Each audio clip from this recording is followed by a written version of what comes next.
Hello, Ellie Squad, and welcome back to another episode of VGIRL TV.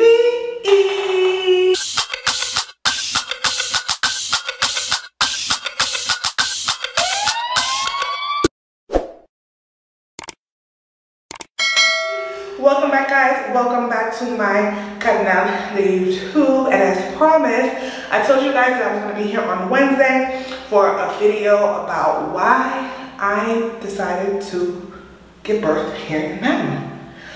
So guys, when I found out that I was pregnant, everybody was asking me like, oh my God, where are you going to give birth? Are you going to give birth in Panama? Are you going to give birth in the States? It was kind of like a big deal, like where I was going to give birth. It seemed like where I was going to give birth was the biggest issue for everyone. Don't ask me why, I have no idea. But that pretty much was what everyone's main concern was, especially my sister. My sister was not here for it, okay? My sister was like, no, you have to come back to the States. You have to have your baby in the States, blah, blah, blah, blah, blah. My boyfriend, of course, he's supportive of whatever decision I decide to make. At the end of the day, he just wants us to have a healthy baby and a safe delivery, and he's just worried about more so like where I feel comfortable the most giving birth or going through my pregnancy. But for the most part, my sister wasn't very receptive to it. My mom also wasn't very receptive to it. I feel like my mom was listening to a lot of what other people had to say. My dad was super supportive of my decision, but I decided to keep both options open. So I was just like, okay, let me make an appointment with my GYN here. I have a GYN that I've been seeing for over 7 years, for about 7 years since I've been in Panama. And she's actually an OBGYN and she specializes in high-risk pregnancies. But when I went to her, I had no intentions of having another baby. Like, my intention was just to be with Amir, and yeah, that was it. So I think everything just like really just happened for a reason. Guys, if I'm breathing a little off, it's just because my stomach is like expanding, and yeah. So yeah, now that I'm almost towards the end, this has become very difficult for me, my stomach. But anyway, what was I talking about? Yeah, so everyone, my dad was supportive, you know, everyone was pretty much supportive, but my sister was a little bit iffy, and my mom was a little bit like, I don't know about this, I don't know how it's gonna work.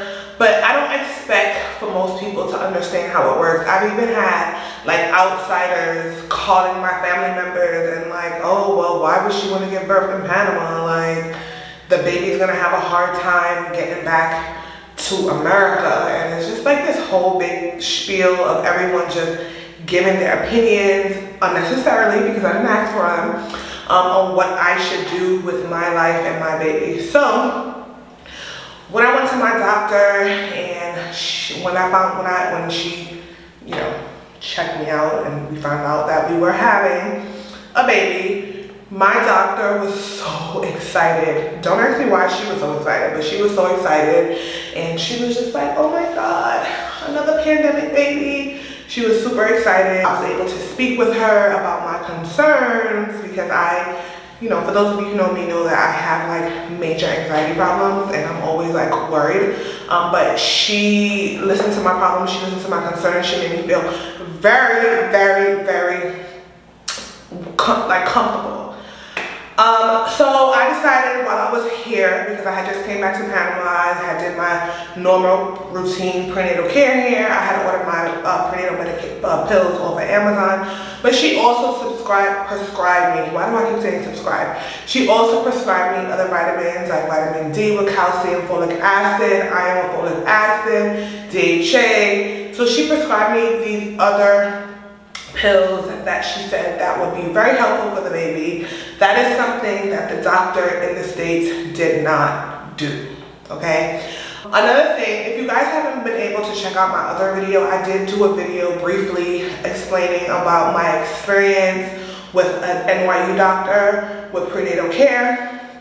And that was kind of like what was the icing on the cake for me. I feel, this is just my personal opinion, this is what I experienced, so please, if you've experienced something else different, please understand this is just me and this is what I've experienced and this is why I made the decision for me. When I was pregnant with Amir, I went through several doctors. So I went to this, I don't want to call it a clinic, but it was like a woman's, I guess we could say it's like a woman's clinic, right? And there were OBGYNs there that was covered by my insurance. So my insurance at the time was United Healthcare. And so I was looking for doctors that were covered under my plan. So I ended up going to this doctor, and then that doctor ended up switching to another guy, which I loved him. He was Italian, he was super sweet, super compassionate, and I felt super comfortable with him. And then as soon as like I hit the middle of my pregnancy with Amir, he had retired. And then this other doctor, she was Asian, she ended up taking over, and at that point I really didn't have a choice. I shouldn't say that I didn't have a choice, but I was so young at the time, I didn't really know any better. And I just decided, okay, whatever, it's a doctor, it's a doctor. If we knew better, we would do better, right? And I just stuck with her, right? This doctor had zero compassion. She was very like, she had no empathy. I remember when I was delivering, as a first time mom experiencing childbirth, it was something that was very traumatic for me. The pain was something that I was not privy on, right? I always heard that it was like cramps, but baby, these pains were off the chain, right? I was in labor for 36 hours and I did take epidural. I don't want to hear it. I don't want to hear it because you guys can be so judgmental, and that's another thing. Some of you guys be leaving some rude comments under my in my comment sections, and then when I get rude back, you get upset. Don't dish what you cannot handle, okay? Because I'm very hormonal and my tongue is ready to lash at anybody who is being very disrespectful, okay? So please, if you don't want to hear, if you don't want me to get rude back, don't give me the rude energy. Don't be rude to me and I won't be rude to you, okay? We can have a difference of opinion, and you guys have to understand that people are entitled to their opinions. It's not what you say, it's how you say it, okay? Move right along. I ended up getting epidural. I don't regret it one bit. The pain was ridiculous, okay? And I don't think that she was really compassionate at all to my pain. Not only that, once I was in labor, the following day she came to check on me, and to me, I just felt like just another, I was just like literally just another number, right? Didn't matter if you had Medicaid, didn't matter if you had private insurance, because guess what? You're still being treated the same, okay? The hospital that I had Amir at was my Maimonides Hospital in Brooklyn, New York. Supposedly, it was like the best birthing center. After I had Amir, they put me in some rinky-dink raggedy room, okay? A rinky-dink raggedy room while they put other individuals in the best part of the hospital, which to me, I felt kind of way about that. Yeah, my experience with having Amir wasn't the best. When I would complain about pains, I felt like I was being ignored. But I should have known that because the doctor was ignoring me when I had complaints about certain things. She just wrote it off like, oh, okay, it's not big of a deal. You can handle it. Now that I'm thinking about it, I'm like, why do these doctors feel like we are such strong she-women that we are not allowed to experience pain, or that we don't experience pain? So that was something that I was just like, whatever, right? So that's why I decided I didn't go back to that doctor. And then this doctor was the same thing, just worse, right? So her attitude, this doctor with this pregnancy at NYU, she was the same way as the first doctor, but she was just really bad, right? No bedside manners, disrespectful, she doesn't know how to talk to people. I literally felt myself in the exam room really wanting to get physical with her, because the level of disrespect that I felt, I was just like, yeah, no. So it was that point when I decided, no, I'm not having my baby in New York or in the States. My personal opinion, right? One of the other reasons why I decided to have my baby in Panama after that whole debacle that happened at the States is because not only is the facility A1, I feel like I would be very comfortable in that maternity ward, whether it's a private room or a private suite or a VIP suite, whatever it is that they have. The rooms are super cozy, it's clean, the staff is really nice, because I did have an accident where I had to go to the ER at the hospital and I was treated so well, okay? To the point where I'm like, oh my God, I'm hungry. They made sure to get me food. So that's another reason why. And you know what? I'm not the only one, okay? According to statistics, 66,000 women, American women, have given birth outside of the US, including my cousin. My cousin had given birth in Spain. She actually lives in Spain and she works for an American university. And they have a branch off in Spain, and that's where she works. She's married, her husband is from Spain, and they have a beautiful baby together, and he has a blue passport too, so it's not like a big deal either, so yeah.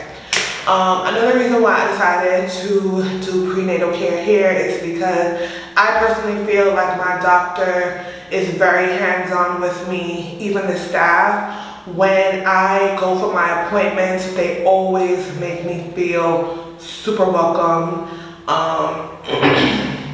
They're just the sweetest to me, and patient with me, and compassionate with me, and they always are very encouraging, something that I did not experience with the doctor at NYU. So that's another reason why I decided to give birth in Panama. Another reason why I decided to give birth in Panama is because of cost. So, as I said, at NYU, when I had Amir, I had private health insurance, which was United Healthcare. I tried to do everything in network, and I still ended up having to pay a couple $1,000s out of pocket. But with this particular hospital, I do have health insurance. I have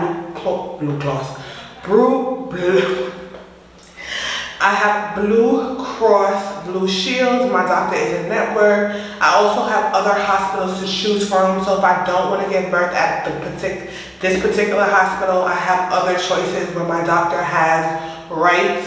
I forgot what they call it, but she can give birth at other hospitals other than the hospital that I'm being seen at, which is Punta Pacifica. For those of you who are wanting to know, the reason why I didn't want to say the name of the hospital is because I did not want, I'm so scared to give recommendations and it don't work out for you guys, because if it doesn't work out, I'm going to feel super guilty. So I kind of like don't like to give recommendations, but for those of you who've been asking, I have been doing my prenatal care at Punta Pacifica Hospital.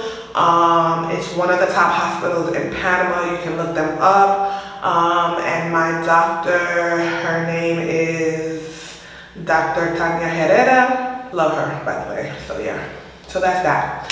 Another reason why, actually what I was saying, it's covered in network and the cost is pretty low to have a baby here in Panama compared to the cost of the USA. So that's another reason why, because I don't want to be in debt, you know, giving life, okay?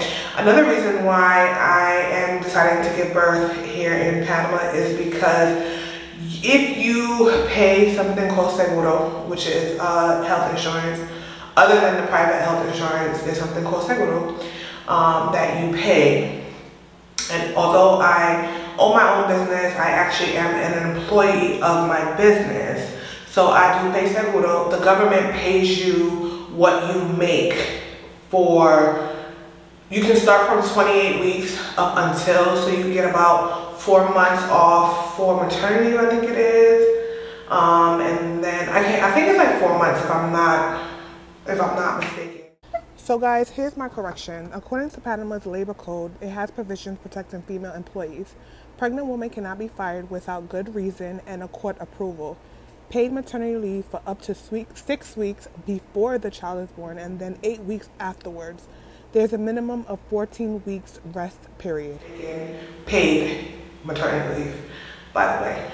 So yeah, so that's another reason why I opted to stay here, because if I went to Panama, I wouldn't be able to collect my checks, okay? Because I won't be in the store, but your girl still needs her check. And for those of you who know anything about business, when you own a business, you still give yourself a salary. So that is another reason why I decided to give birth here in Panama.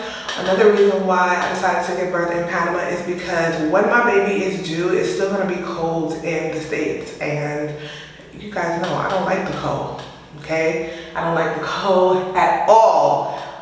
So here it's much warmer. I'm a little bit more comfortable, even though sometimes the heat can, like, my feet and my fingers will get swollen because of the heat. But other than that, I prefer to just be cool, wearing my little dresses and my sandals, and I'm like ready to go. Another reason why I decided to give birth here in Panama is because the cases in New York with Rona is so ridiculous that it's scary at this point. So because I didn't want to give birth by myself and I wanted my partner with me in the delivery room, I decided that it would be best to have my baby here, because my partner will be, he'll be able to come with me into the room while I deliver our child together.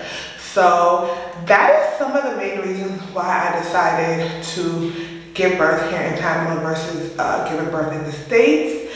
If you have ever had a baby in another country, please leave it down below. Or if you are a product, if you are a person that was born in another country, did I say state? I meant country, guys. Or if you are a person that was born in a particular country and your parents are from a different country, let me know how that works out for you, i.e. particularly if you gave birth in Panama. Guys, it's not that big of a deal. Like, people are like freaking out over this, and it's not really a big deal. Like, did you know that John McCain was born in Panama? Yes, John McCain. John McCain, that was running for presidency, was born in Panama, okay? So please, people, I need you guys to be open-minded and realize that it's not really a big deal. It's not as big of a deal that so many of you guys are making it, okay? Anyway, guys, thank you for tuning in. I hope this video was helpful. My next video will be on Friday at 5 p.m. So make sure you guys are tuned in for that, okay? That video will be about my top 5 hospitals where I would give birth in, okay? In Panama. Top 5 hospitals to give birth in Panama. So I will be putting that out on Friday. And I hope you guys enjoy the rest of your day. And as always, thanks for tuning into my videos. Peace and love.